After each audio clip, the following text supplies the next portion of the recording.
Amen. Thank you. All right, last week I taught a lesson from Joshua chapter 10.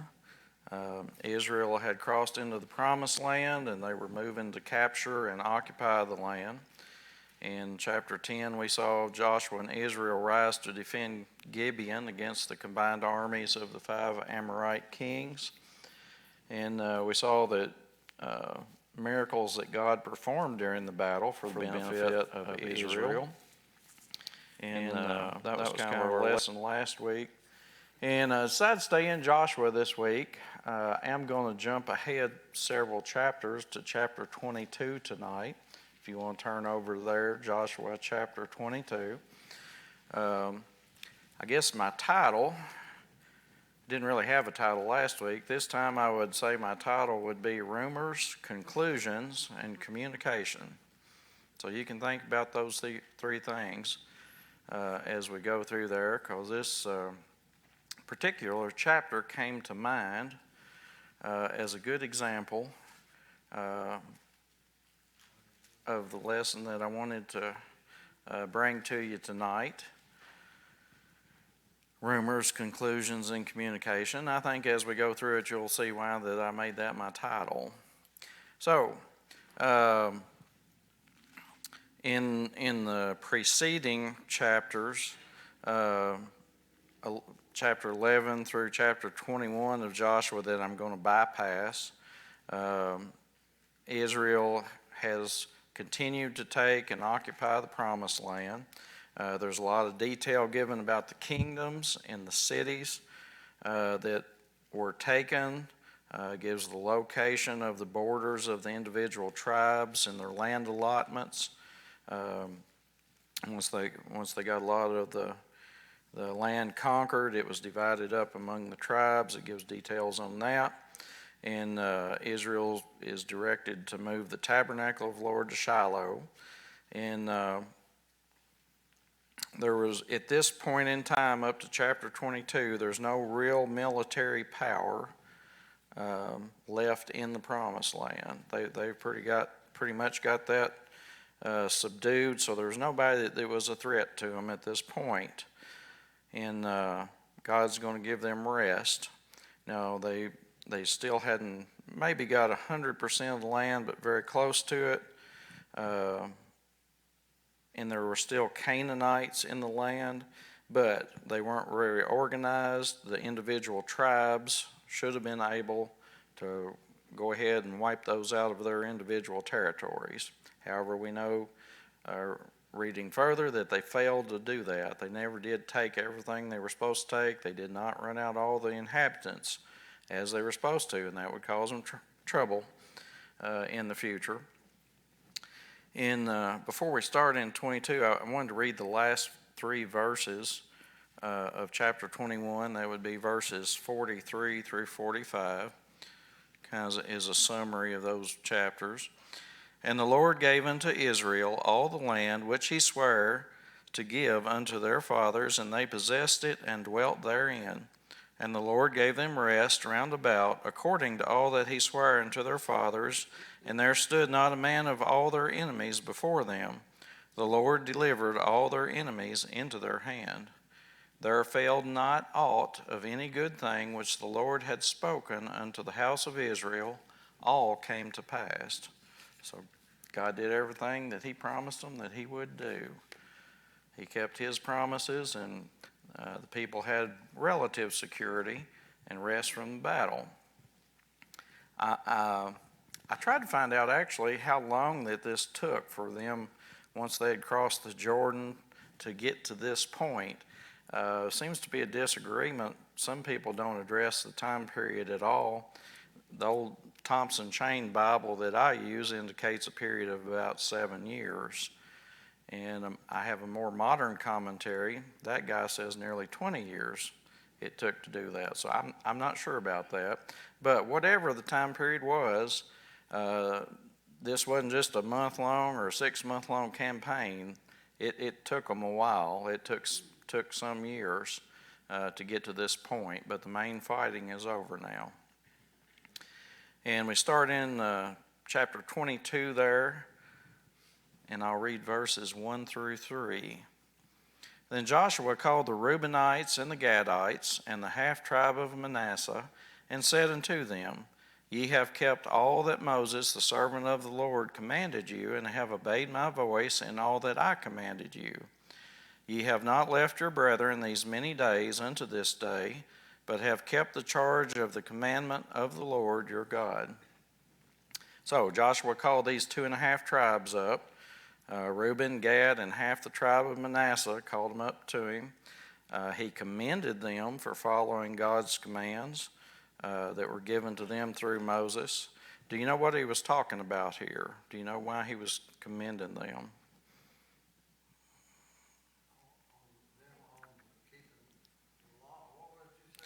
Well,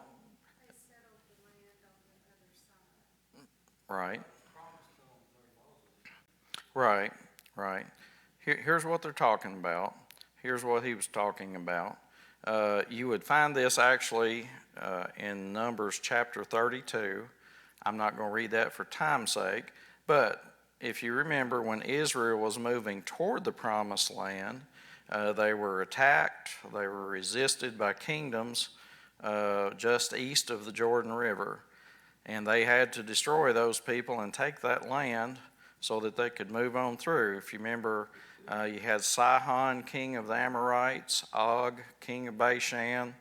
There were others in the land there of Gilead's where we're talking about. And after they took this land, the tribes of these 2.5 tribes, Reuben, Gad, half the tribe of Manasseh, they saw that this land was well suited for raising cattle, and they were herdsmen. That was what they did.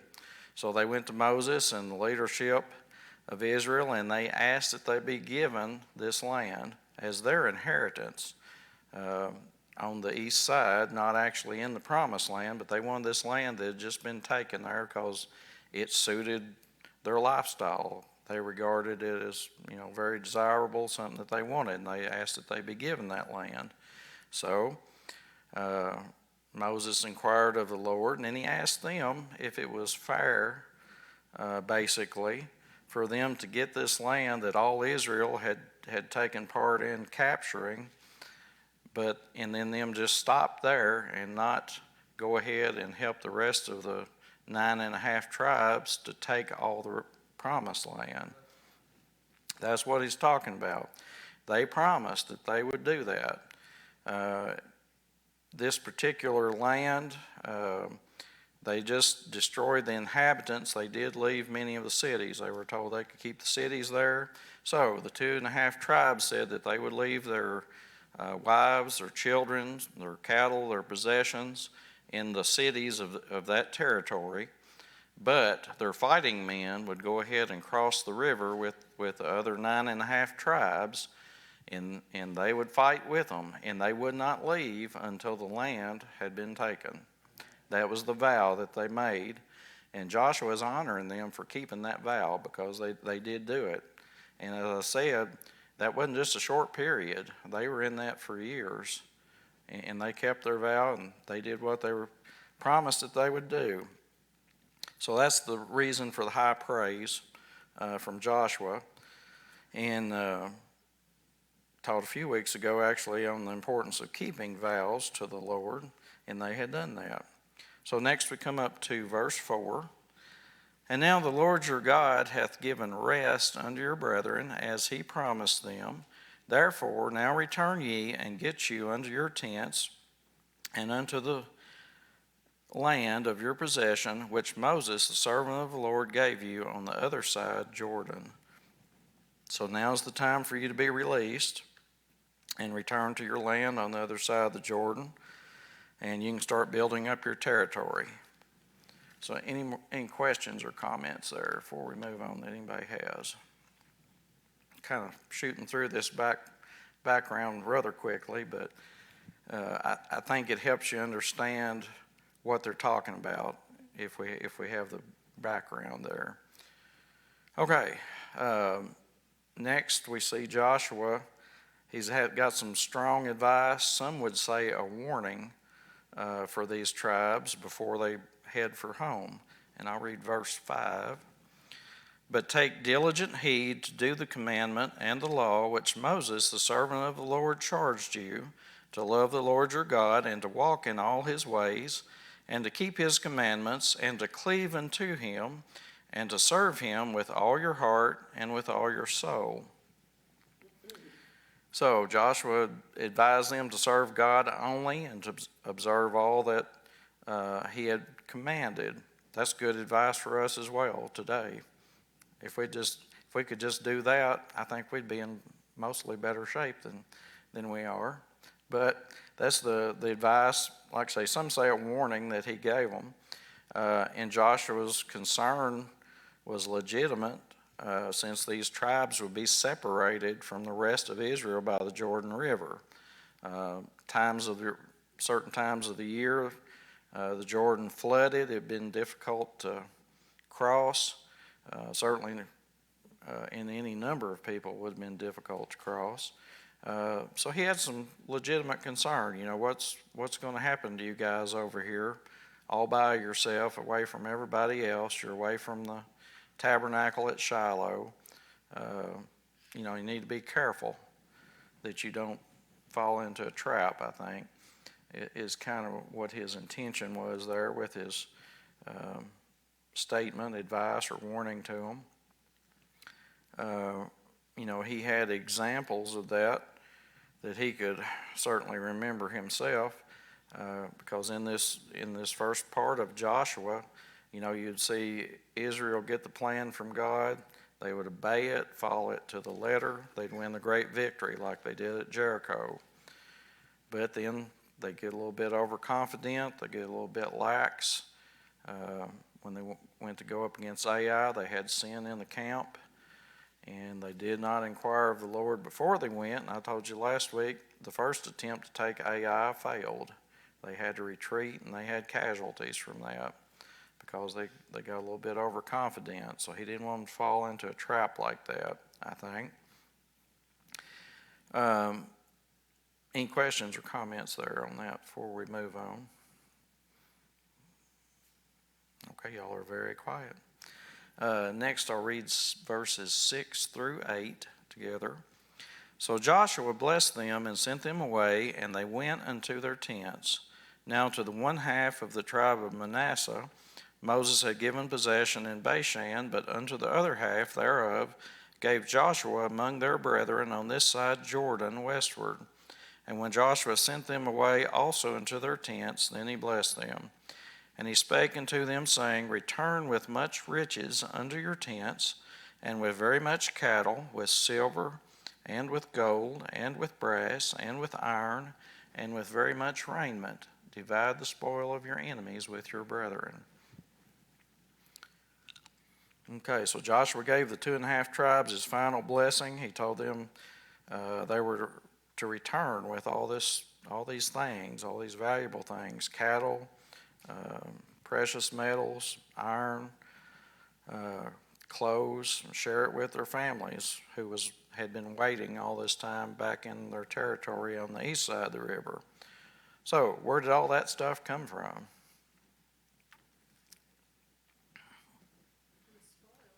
It was spoils, correct. It says in the end of verse 8 there, divide the spoil of your enemies. When they were taking the land, certain of the places like Jericho, God told them through Joshua not to touch anything, not to take anything out of it, utterly destroy it all, every single thing. But as they got on into the land, then he told them they could start taking spoil. Whatever cattle they got, whatever stuff that was worthwhile, that was not unclean, they could take it. A portion went into the treasury of the Lord, a portion the people got to keep. So Joshua was giving them a division of the spoil here to take back and share with the people that they left behind, their families. Would have been the older men would have stayed behind that weren't of fighting age to kind of watch out over stuff. They would be back there as well. So they got to take back a bunch of stuff with them. And then next in verses 9 and 10, and the children of Reuben and the children of Gad and the half tribe of Manasseh returned, and departed from the children of Israel out of Shiloh, which is in the land of Canaan, to go unto the country of Gilead, to the land of their possession, whereof they were possessed, according to the word of the Lord by the hand of Moses. And when they came unto the borders of Jordan, that are in the land of Canaan, the children of Reuben and the children of Gad and the half tribe of Manasseh built there an altar by Jordan, a great altar to see to.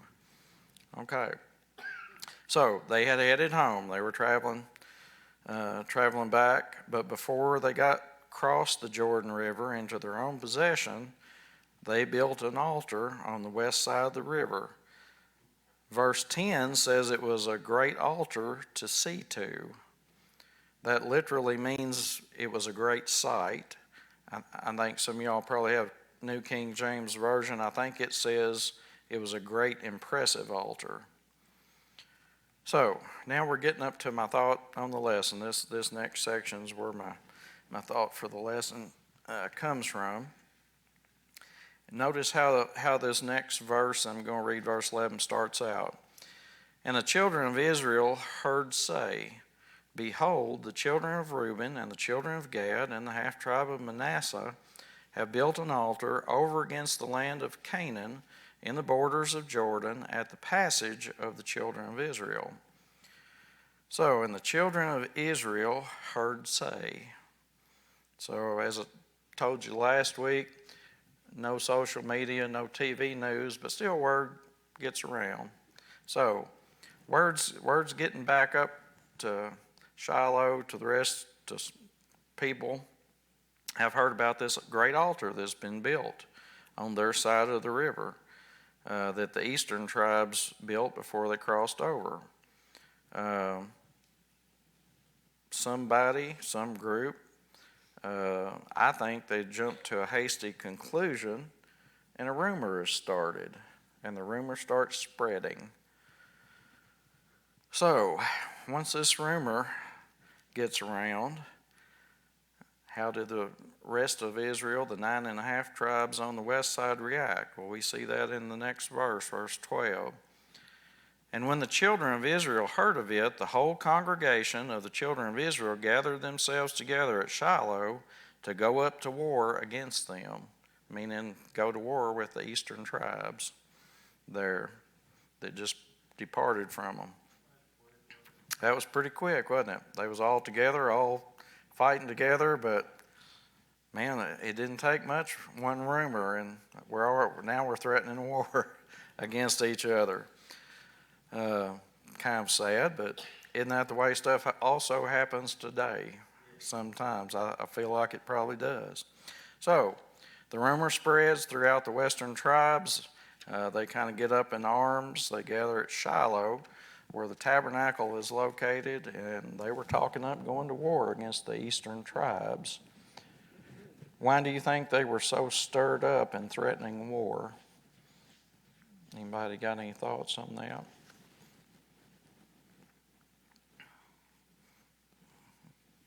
Did they see it? They were further separating themselves.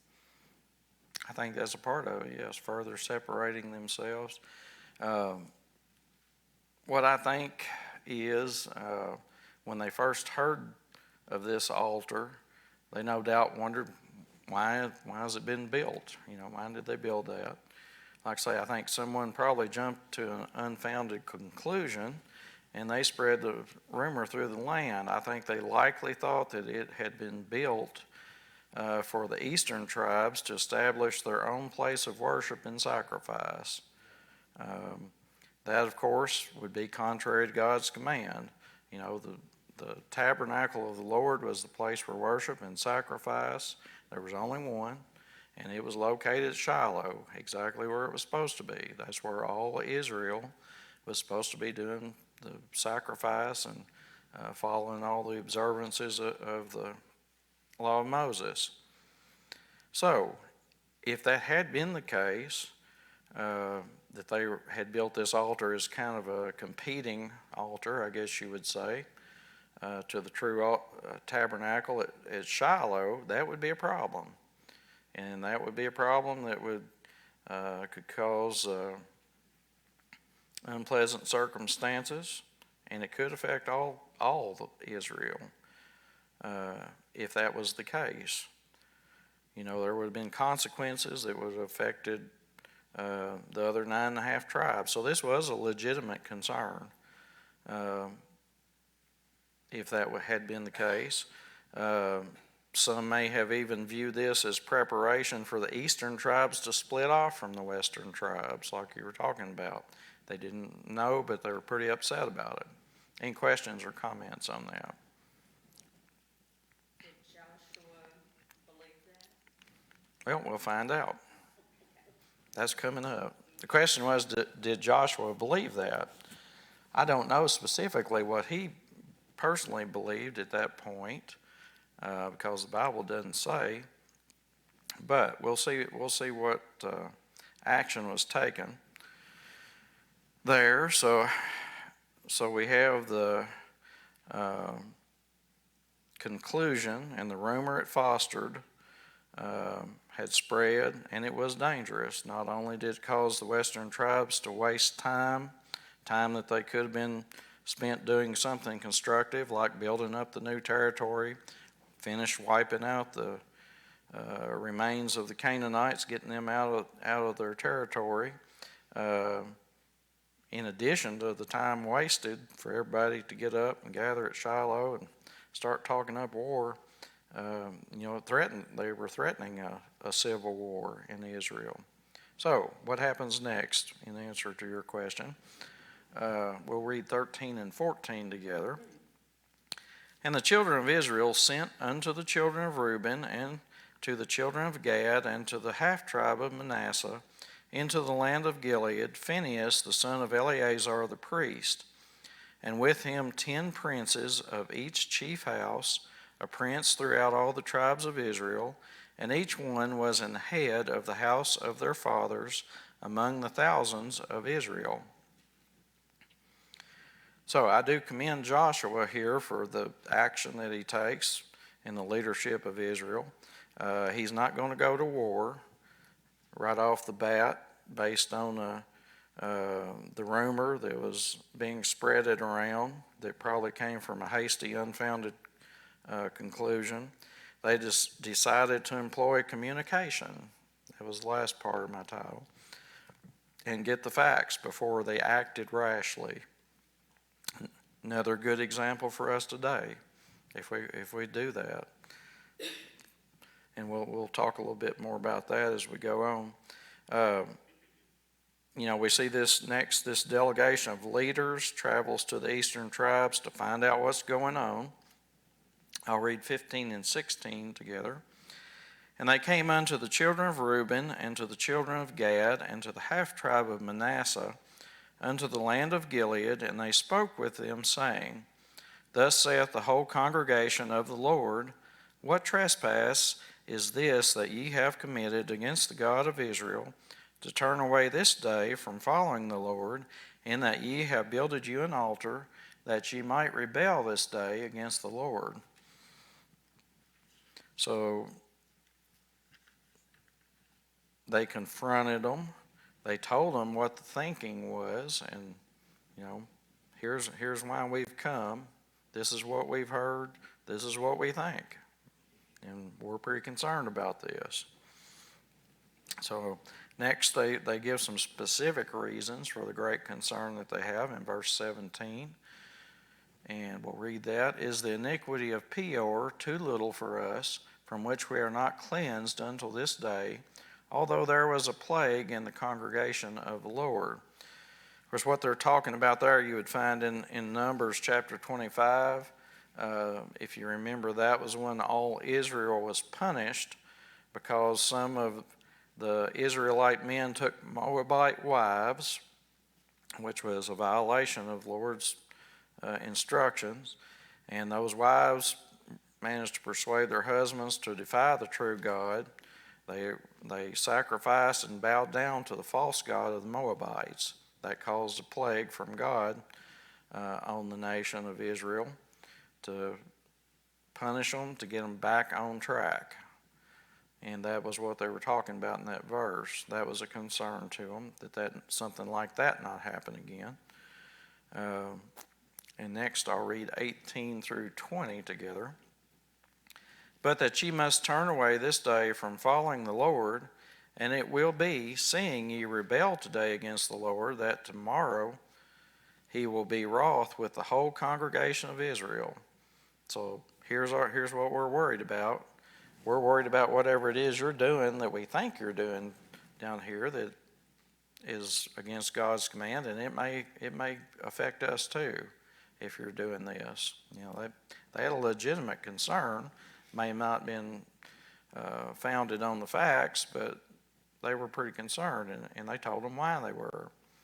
19, notwithstanding, if the land of your possession be unclean, then pass ye over unto the land of the possession of the Lord, wherein the Lord's tabernacle dwelleth, and take possession among us, but rebel not against the Lord, nor rebel against us in building you an altar besides,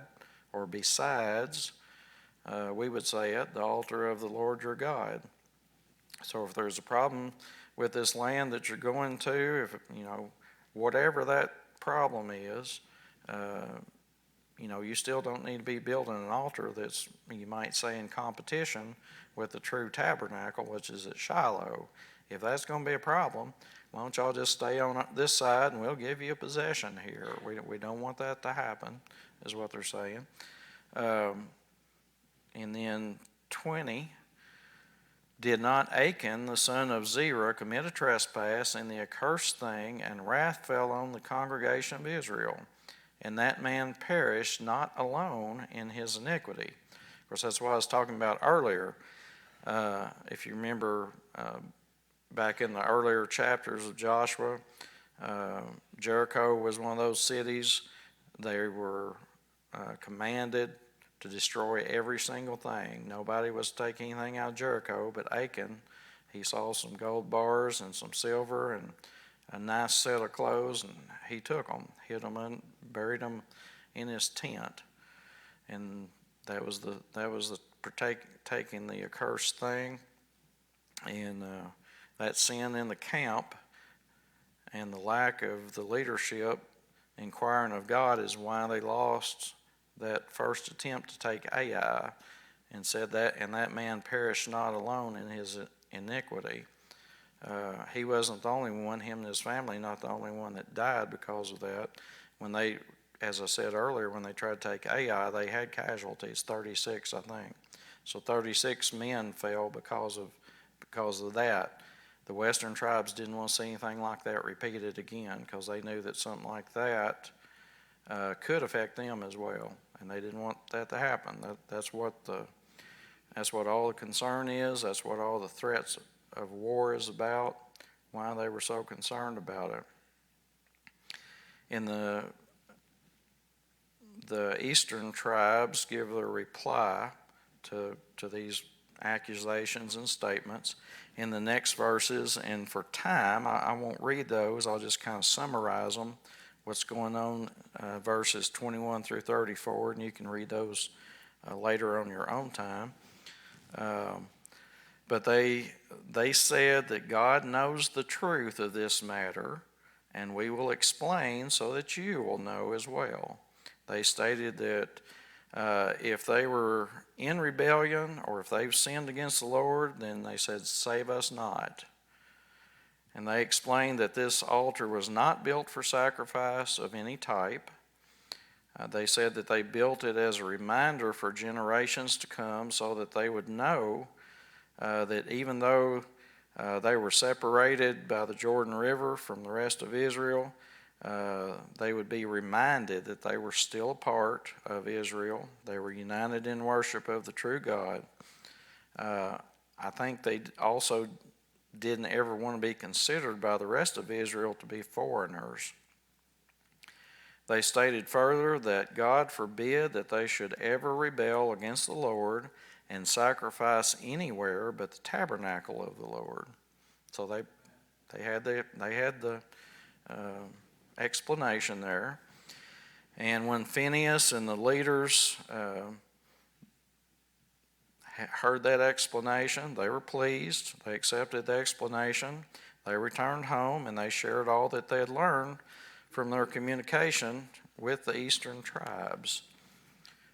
And verse 33 says basically, when the congregation heard the facts of the matter, they were pleased, blessed God, and they changed their mind about attacking the eastern tribes. So any questions or comments there? And I've got some questions, and y'all can talk a whole bunch. Okay, so thinking about my title, Rumors, Conclusions, and Communication, what could we take and use from this chapter in Joshua over these things that I've gone over? What would be some things that might stand out to you that we can take out of this section of Scripture and we could use in our own lives? Don't go off, that you evaluate the situation or check it out before you go based on a rumor.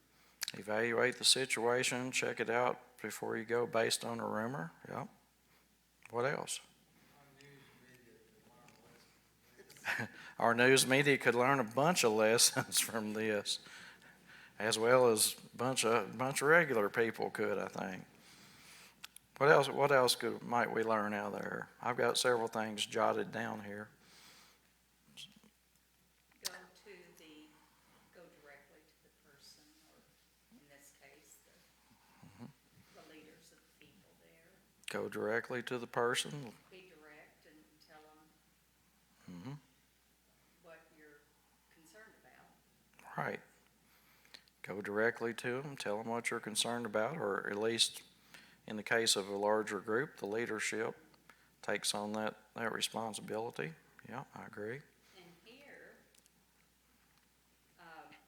the ones on the east, is that correct? Mm-hmm. That's the 2.5 tribes on the east. Mm-hmm. They didn't get up in arms when they heard this. Mm-hmm. They acknowledged the concern and then straightened it out.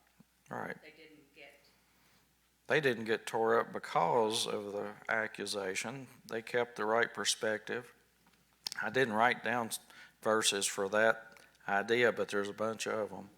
You could find a bunch of that to illustrate that idea. But yeah, when the eastern tribes were confronted with this rumor that the western tribes came over,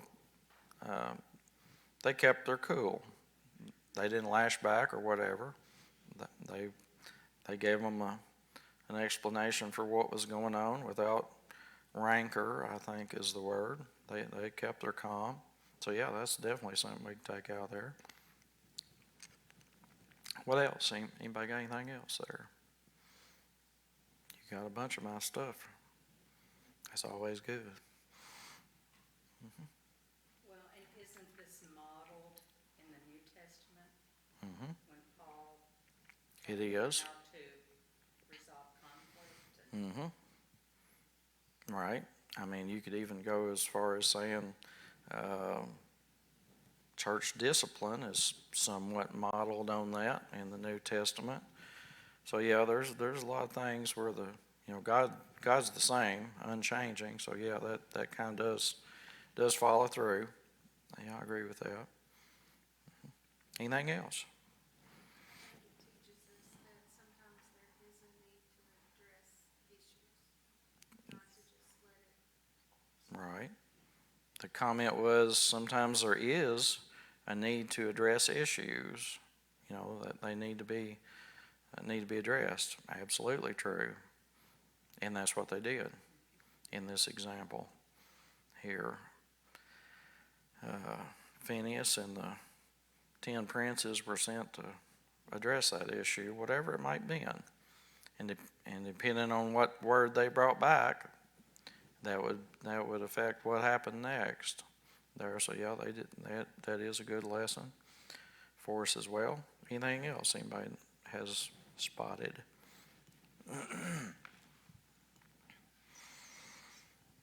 Okay. Well, I'm gonna give you what I jotted down here that we could take from this chapter, and they echo a great deal of what you just said. First, be careful of heeding unfounded rumors.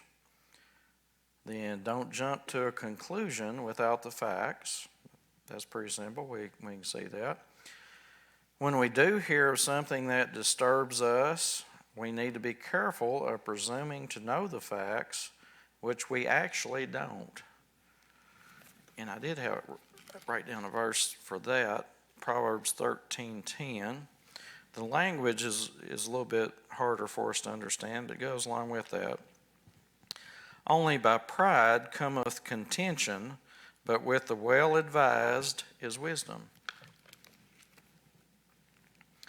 So, I think what that's saying in plain language, thinking we know the facts when we don't leads to strife, but finding out the actual truth of the matter is wisdom. I think that's what that verse is saying to me. Then next, we need to be careful about judging others' motivations. You know, we see the Western tribes ready to think the worst, which Sammy brought out kind of surprising, you know, since they've been united in battle all these years and hadn't been separated all that long, man. Suddenly we're ready to think the worst and we're tore up.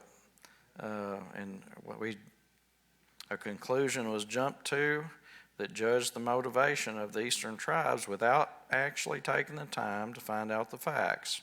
And y'all said comments that go along with that. Didn't have much faith in their fellow man. Well, they didn't have much faith in not just their fellow man, that was their brothers. Their brothers there, they didn't have a lot of faith in, apparently, when it came down to it. So being quick to judge is a quick way to start arguments and stir up resentment, cause hard feelings on both sides. And then next, along with being quick to judge others, keep in mind that we can't see what's in the heart of another, but God can. So we need to turn to Him for direction and discernment. And then the Western tribes did correctly realize that sin and rebellion against God could affect the whole group.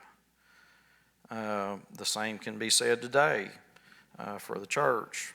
Sin in a church can affect the whole witness and unity of a church. As Barney Fife says, we need to nip it in the bud. But there's a right way to do that. There is a procedure to do that